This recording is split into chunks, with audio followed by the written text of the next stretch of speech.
Let's go! Underboy!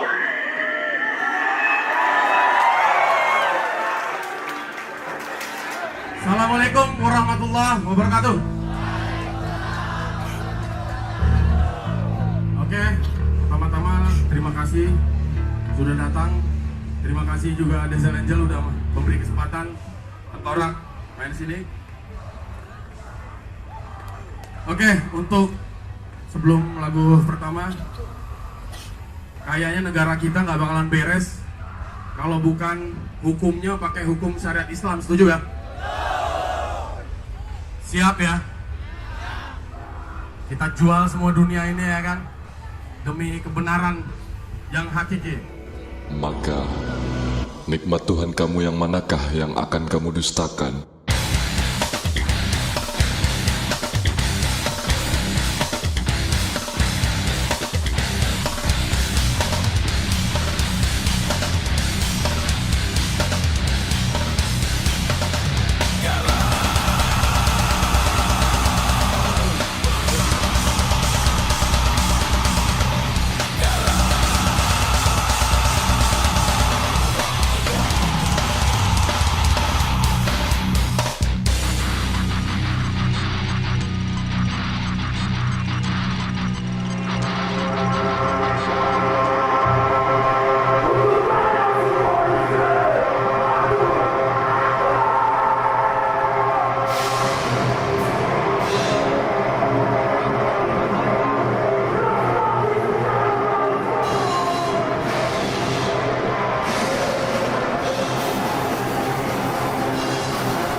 Lu main band metal di Indonesia tuh jauh lebih sulit daripada lu tinggal di Eropa atau Amerika gitu, karena memang di sana kan industrinya memang udah jadi dari katakanlah 20 tahun ke belakang, mungkin 30 tahun ke belakang gitu. Tadi orde baru tumbang, baru lah terbuka informasi. Dulu kalau gue ngobrol sama Om Bat, yang suka musik metal itu kebanyakan orang-orang kaya. Anak-anak orang kaya lah. Kuliah di Amerika, pulang bawa, nih gua ada kaset nih, lu dengerin. Nih kalau lu lihat rotor, mereka orang-orang berduit semua gitu kan. Sampai dia pindah ke Amrik buat main musik metal. Maksud gua dapet medianya dia tuh cuman satu. Ya lo harus pergi ke luar negeri bawa demo, bawa kaset-kaset metal dari luar, terus lu bawa ke sini gitu. Lu beli majalah metal di luar, lu sebarin di sini. Setahu saya memang Indonesia punya scene yang massive gitu. Baik dari dari penontonnya, baik dari show-nya, baik dari industrinya gitu ya.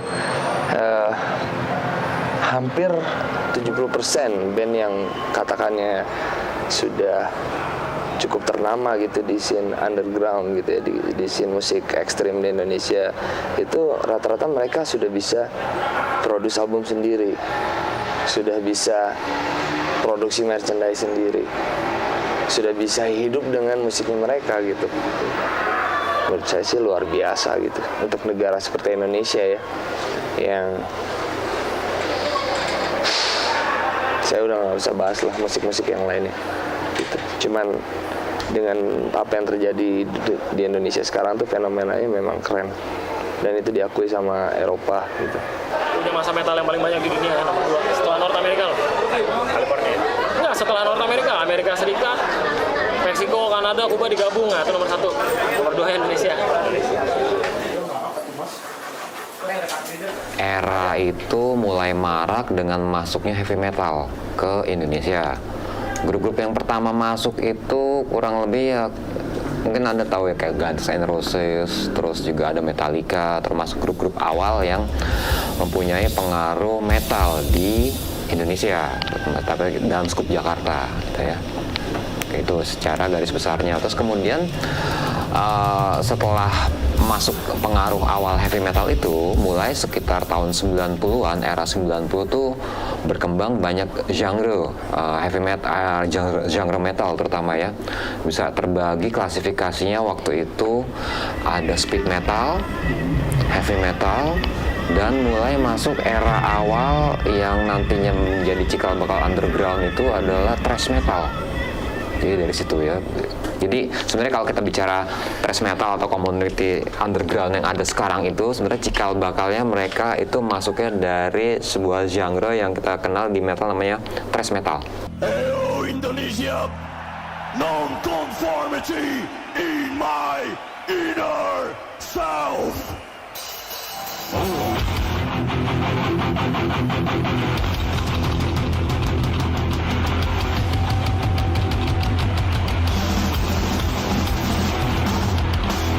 Walking these stories with head in my mind.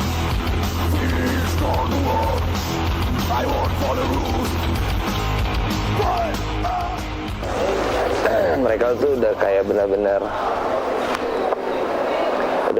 kayak tikus got gitu. Mereka nggak kelihatan, nggak berkeliaran, tapi ketika ada event tuh mereka memang benar-benar berkumpul gitu ya. Mereka kayak apa? Kayak melting pots gitu, semua ngumpul gitu. Terus dan itu tuh massive gitu, sering, itu yang luar biasanya. Dan itu menakutkan sebetulnya untuk mereka-mereka yang ada di dunia mainstream. Menurut saya, kalau saya ngeliatnya kasusnya dari band-band mainstream yang ada di Indonesia gitu.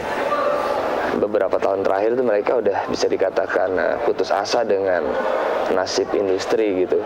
Ketika MP3 udah free, udah pembajakan, udah bla bla bla.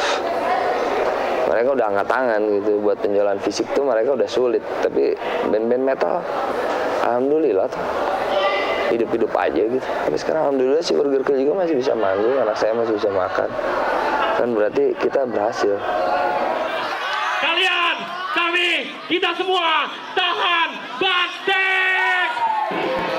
Pertama itu yang menjadi titik puncak yang bisa dibilang apa ya, pencekalan ya, pakai tanda kutip ya, pencekalan seperti itu ya. Memang kejadian itu dari konser Metallica tahun 92 93 ya, di Jakarta Lebak Bulus itu ya. Nah sejak itu pemerintah mengeluarkan regulasi bahwa semua konser musik rock yang bergenre metal terutama itu semua di-ban atau dicekal, dan pelaksanaannya itu tidak boleh di lapangan terbuka dengan alasan kalau lapangan terbuka pasti akan ada pengerahan massa yang besar, berpotensi untuk ya rusuh gitu ya.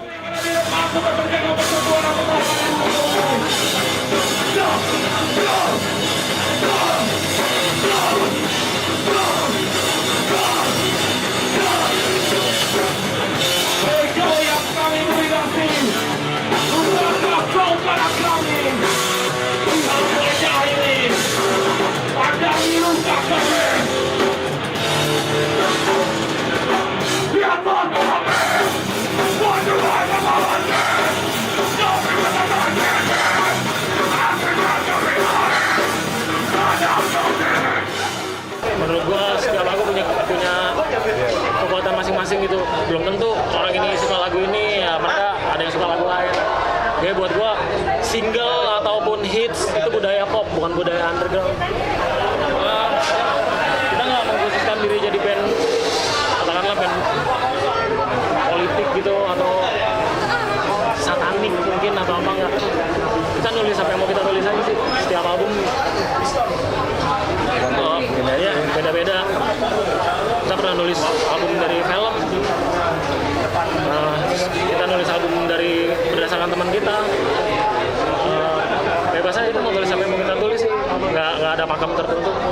Yang penting gue nggak mau nulis apa yang gue nggak tahu.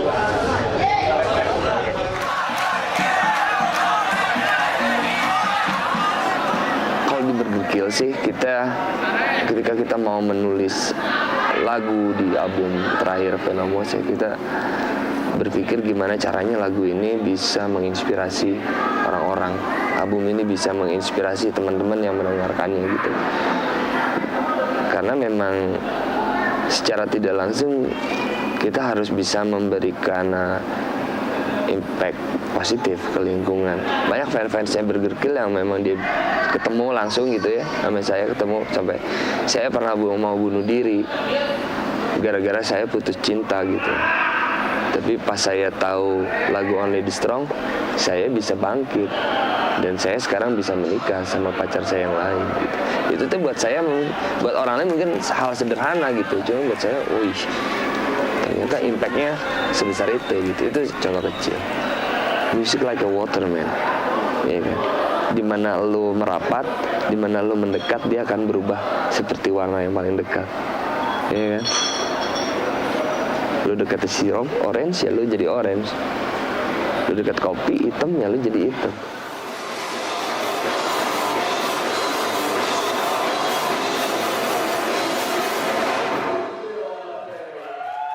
Musik binian tau gak? Main musik grindcore bangga banget, kayaknya gue paling gagah ya. Padahal ini bullshit tau gak lo? Ini cuman buat ngelawan balik ya kan? Dia ngejajah kita pakai budaya mereka, kita pakai budaya mereka ngelawan dia. Ya. Cuman kita beda. Eksepsional lirik sama attitude. Lirik lu ganti, lu lawan mereka. Attitude lu rubah. Lu jalanin juga agama lu, ya setuju? Setuju! One finger movement. Allahu Akbar! Allahu Akbar! Takbir! Allahu Akbar! Allahu Akbar! Emang demo di HI aja gitu ya? Di sini nggak bisa. Universal ya kan? Yang nggak senang maju ke depan. Takwakor nama ininya, nama movementnya ya. Tapi dia tuh kayak orang-orang Pakistan gitu yang tinggal di Amerika gitu. Nah, di adaptasi di Indonesia Pang Muslim udah lebih dulu ada komunitasnya dibanding dulu luar negeri itu. Setelah Takwakor Pang Muslim di Indonesia. Nah, habis itu baru Salam Satu Jari. Tengkorak pertama masuk metal grindcore nggak jelas, udah main seperti biasa metal musik grindcore pada umumnya kayak gitu. Jadi bukan toto metal, bukan toto kita jadi Salam Satu Jari Tauhid begini, enggak. Kita juga dulu begitu gitu. Kalau pertanyaannya kenapa sih mesti grindcore atau metal gitu? Enggak, dulu kita emang enggak Salam Satu Jari sama kayak gitu loh. Cuman kan itu kan gini loh. Salam Satu Jari itu lebih ke arah perlawanan secara budaya. Simbolik, karena kan budaya kalau udah metalnya harus kayak gini, padahal siapa yang bilang gitu loh, dasarnya apa? Nggak ada, buktinya George Bush begini, Lady Gaga begini, dia metal gak? Kan gitu, kagak gitu. Terus itu awalnya mungkin kreativitas apa segala macam, akhirnya disusupin biar supaya ini akhirnya metal logonya begini. Salah. Dari situ kita sadar setelah wawancara dari wartawan luar dan sebagainya, cerita dia. Dari situ kita malah justru pahamnya karena dia cerita sama kita. Disitulah kita mulai berpikir. Kan manusia kan dikasih otak berpikir kan. Sementara kita tengkorak nih nggak ada yang nggak sekolah semua Pak. Sarjana semua. Jadi kita mikir, bener juga, kita susah juga ini kayak gini nih. Kita dijajah secara budaya. Gitu. Budaya-budaya yang kayak gini yang merusak. Pertama salam gini-gini dulu biasa. Lama-lama kita mau sholat aja sungkan Pak, nanti dibilang soalim lagi. Okay. Padahal itu kewajiban kita gitu. Padahal itu kewajiban kita sholat. Kita jadi malu sama orang lain, sementara kita nggak malu sama Allah, nggak sholat, ninggalin sholat, kan repot. Ngejalanin hidup tuh ada batas-batasnya, ada hal-hal yang nggak bisa kita lakuin di luar batas-batas itu. Batas-batasnya kan ada di Quran tuh, batas-batasnya Allah tuh sampai mana aja gitu kan. Jadi di musik juga kita terapin gitu, maksudnya jangan mentang-mentang musik yang kita mainin tuh budaya dari barat, kita ikutin sementok-mentoknya gitu, nggak bisa juga. Karena insya Allah kita jangan sampai main musik sampai di hati gitu, nggak mau, jangan sampai di situ. Main musik tuh sampai istilahnya sampai di tangan aja, di telapak tangan aja. Kalau misalnya musik di drop ya drop aja, nggak penting kok main musik doang gitu. Buat semua korban yang berada di Gaza, buat semua korban perang di seluruh dunia, buat semua korban ketidakadilan, ya, dari orang-orang yang dari para antek-antek iblis di dunia ini. Kita berdoa untuk semuanya, semoga diberikan kebaikan dan kerahmatan. Berdoa menurut agama dan kepercayaan masing-masing. Dimulai.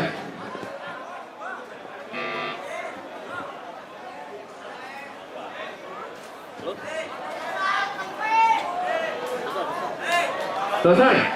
Oke, next song. Thank you buat Kota Respect, thank you buat para Bula Crew, buat semua di sini yang udah hadir dan peduli sama Gaza.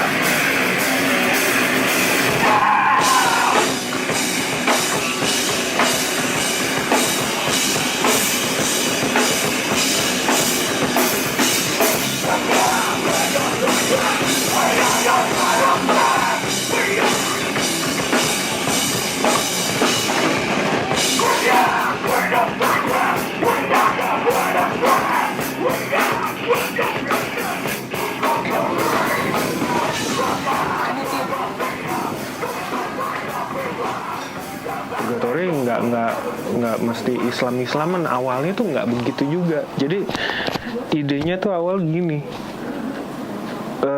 pada dasarnya waktu itu anak-anak tuh emang suka yang berbau-bau death metal, mistis. Dulu kan lagi trennya tuh black metal apa gitu ya, horor deh. Nah terus sempat waktu itu anak-anak bikin tuh judulnya Triple Six. Nah itu lagunya pengen horor gitu loh. Cuman akhirnya tuh lagu nggak ada liriknya, cuman disebutin terakhirnya cuman sick gitu aja. Jadi bener-bener galau banget anak-anak. Jadi waktu itu udah bikin nih lirik sama vokalis gue kan, udah bikin, terus gue lihat dulu, sortir dulu nih sama Sial juga. Lagunya jadi kayak Purgatory itu jadi kayak pemuja setan gitu kan. Waduh ini gawat nih kayak gini. Udah nggak ada liriknya, jadi musik cuman terakhir cuman ngomong sick gitu aja. Judulnya tetap Triple Six gitu kan. Nah terus dari perdebatan itulah akhirnya kita punya obrol, kenapa nggak sih kita, maksudnya kita kan agamanya Islam nih, yang kita ngerti itu ya tentang istri yang ada di dunia Islam itu ya kita ngertinya adanya di situ. Lu sekarang mau ngomongin tentang satanik lu nggak ngerti ya kan, terus lu sok-sokan berarti lu bikin lirik nggak jujur dong gitu kan. Kalau misalnya lu bikin lirik yang nggak sesuatu yang sebenarnya lu nggak ngerti gitu loh, mendingan lu yang ngerti aja, mendingan lu ke bet Al-Quran deh, situ neraka banyak yang horor. Awalnya dari situ, jadi naif lah waktu itu, anak-anak masih naif gitu kan. Akhirnya ngebet Al-Quran, wah nih keren nih tentang apa. Wah, akhirnya kita bikin ada judul Kematianku yang Agung, yang di situ cerita manusia pas lagi dicabut nyawanya sama Israel gitu. Terus ada bikin Sakratul Maut, itu tuh awalnya dari situ tuh. Akhirnya lama-lama kita sadar sama kenaifan kita gitu, kok gini amat ya bikin lirik. Nah akhirnya tambah pemikiran ya, makin kesini makin update lah anak-anak sama bikin lirik seperti apa, makin dewasa lah kalau gue bilang sih gitu. Cuman makin adanya pendewasaan, jadi makin mengarahnya ke ya itu Islam itu, karena emang anak-anak udah way of life-nya emang Islam, terus mau diapain gitu loh. Kayak lu misalnya way of life lu misalnya ada anak-anak hardcore yang bilang straight edge gitu kan, ya pasti liriknya tentang yang disampaikan ya tentang keseharian mereka tuh seperti apa gitu loh.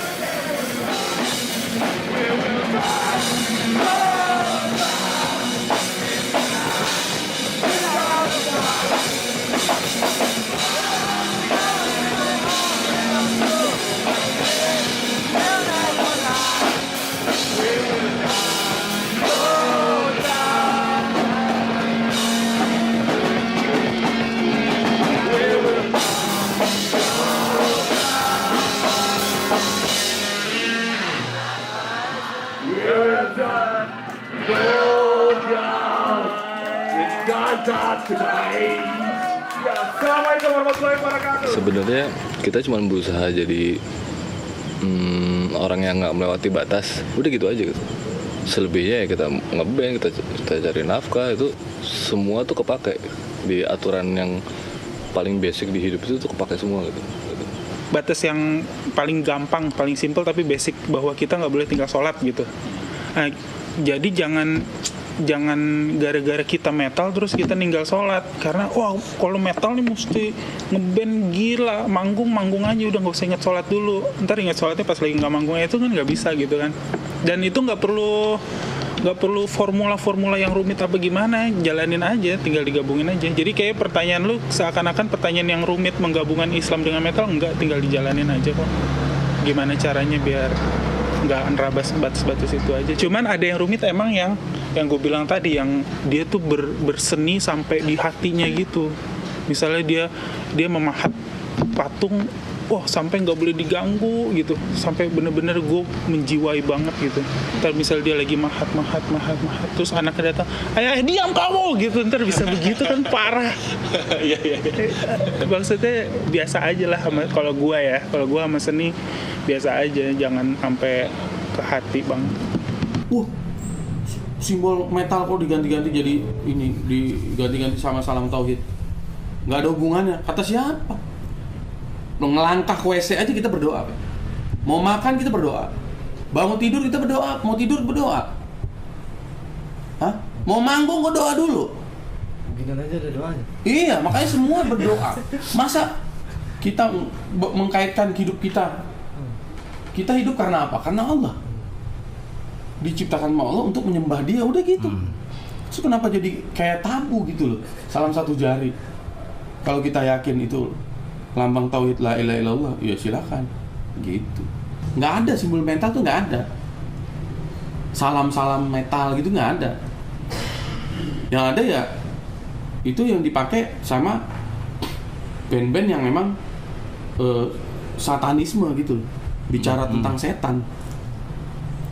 Kalau kita setuju sama mereka, setan juga ya silakan kan gitu. Tapi kalau kita nggak setuju, boleh dong bikin simbol baru. Kalau menurut gua sini simbol tauhid. Iya. La ilaha illallah Muhammad Rasulullah. Kita nggak merasa kita yang lebih mulia atau lebih suci apa lebih benar sekarang, enggak. Kita cuma ngasih informasi. Dulu kita sama lo gitu. Ini informasinya begini nih, ini salam setan ternyata, males. Iya enggak? Sekte Kabalah yang make. Iya enggak? Sekte penyembah setan. Mau lu sama dia. Kita hari-hari sholat. Iya enggak? Emak haji. Bapak haji. Sedih enggak lu? Yang udah meninggal bapaknya kasihan. Iya. Yang masih hidup kasihan juga. Yang punya anak besok anaknya kasihan. Lu bayangin besok anak gue setan gitu kan, kacau Pak. Makanya gue pikir wah jangan, kita harus luruskan ini. Kayak sebenarnya kalau di psikologi ada nama masa epifanik, itu masa dimana orang jenuh dengan mungkin dia merasa hal-hal yang dulu dilakuin tuh dosa gitu kan, terus berubah. Kalau di psikologi kan ada tingkatan umur gitu, ketika lu masih remaja sampai beranjak dewasa kan, itu di situ ada tingkat kematangan berpikir yang lebih jernih gitu loh, lebih logis, lu nggak pakai rasa emosi lagi gitu. Kalau ada masalah lu lebih pakai rasionalitas, emosi marah-marah gitu udah nggak pakai lagi. Kalau gue lihat masa-masa itu masa-masa dimana kemunculan metal Islam ini sih yang gue lihat.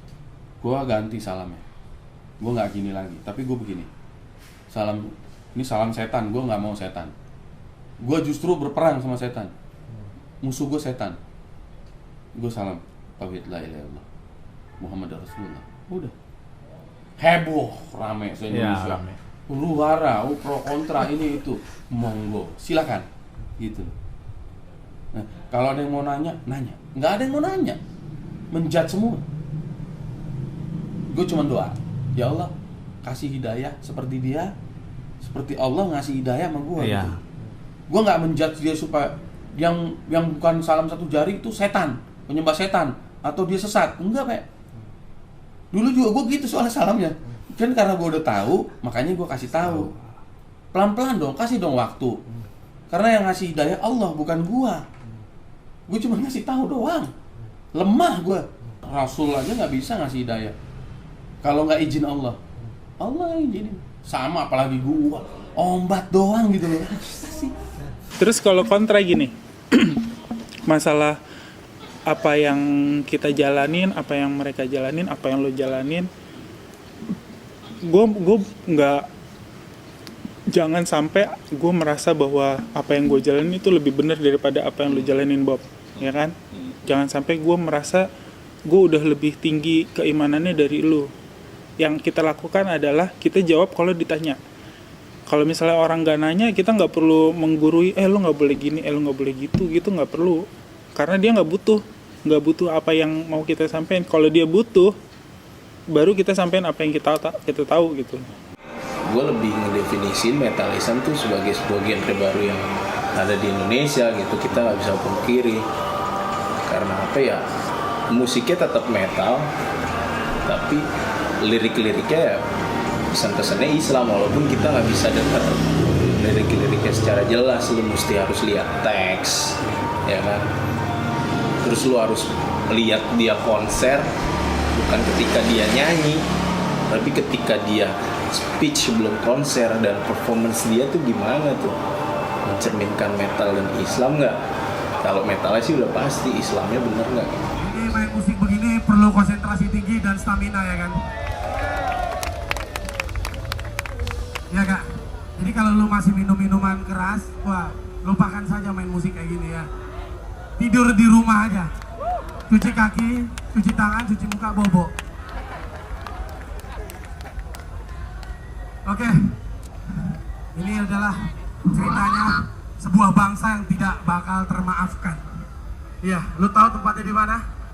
Ya, iya, Zionis, Israel, bangsat, ya kan? Next song, Mass Forgiveness.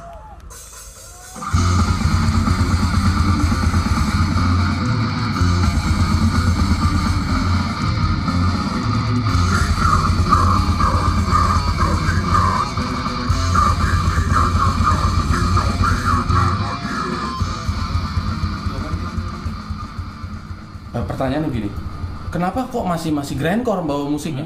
Karena kan gue bisa main musik gitu, gue sukanya musik gituan gitu loh. Apa mau langsung gambus?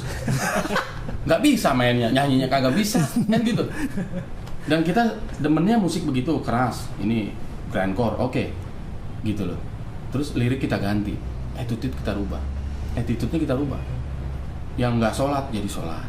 Pertama sholat belang bentong, ya kan, lama-lama kita benerin pelan-pelan. Berjuang kita melawan diri kita gitu loh. Berjihad kita melawan diri kita untuk supaya jadi kita bener.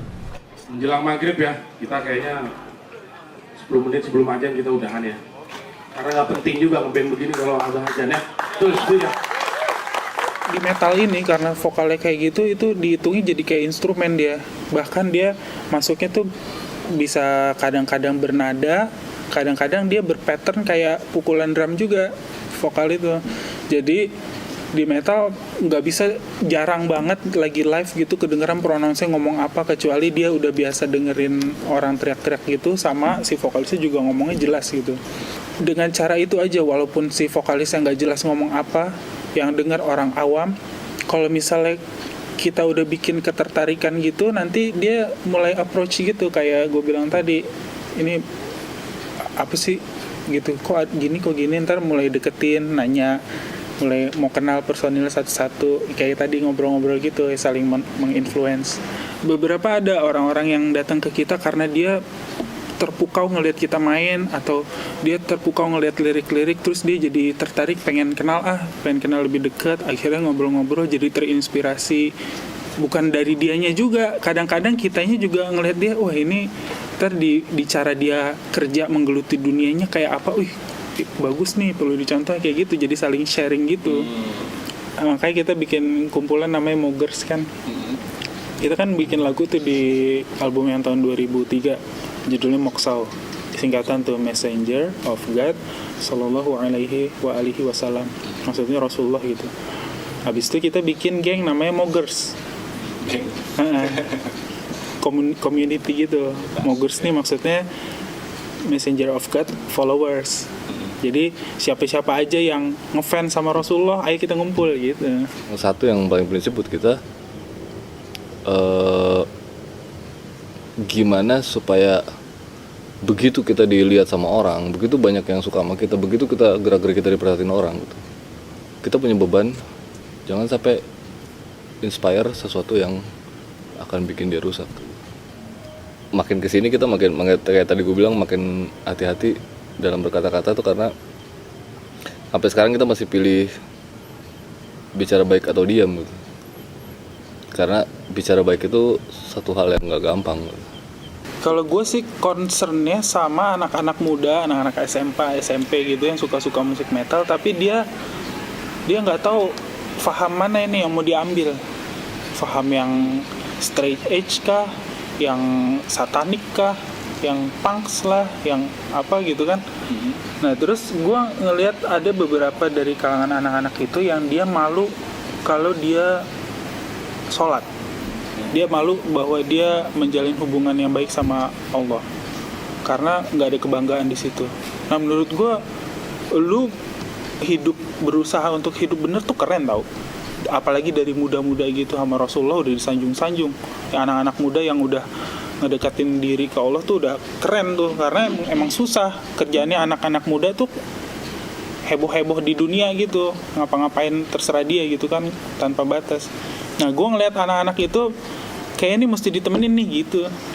Jadi anak-anak yang nggak punya temen akhirnya ke kita jadinya, karena gue kayak aneh sendiri nih di kalangan metal gitu kan, tapi dia berasa beda sendiri, yang lainnya pada liar-liar apalah, rock and roll apa gitu, lifestyle-nya kok gue beda sendiri, tapi gue suka musik metal gitu. Nah kayaknya Purgatory di situ deh tempatnya, supaya ada yang nemenin mereka gitu. Jangan pernah takut dan malu jadi metalhead, sekaligus jadi muslim yang taat. Allahu Akbar.